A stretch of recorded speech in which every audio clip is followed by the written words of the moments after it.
Hi, this is Vizi Pro 3 channel. In today's video, I will show you how to enable save your Instagram story to gallery. Before we get started, don't forget to subscribe and turn on the notification to keep you updated about this channel. So, let's go. Users access stories at the top of section of the app on the home screen. When you post a story, a ring appears around your Instagram profile, alerting followers to new content. Anyone can see the content on public account. However, stories are only visible to followers on private account. And also, what if you want to automatically save your stories to your gallery, to your phone or gallery? It's so simple.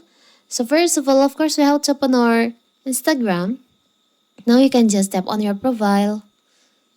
Tap on the upper right corner, the three lines over here. You can scroll down on your app and media section. There is an option archiving and downloading. You can just tap on that.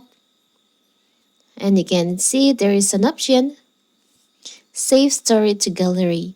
You can activate but tap on the toggle on here. So now when you create story on your Instagram will automatically save your story to your phone's gallery. It's so simple, right? So that is how to automatically save your story to gallery. Don't forget to like and subscribe and turn on the notification to keep you updated about this channel. Thank you and see you!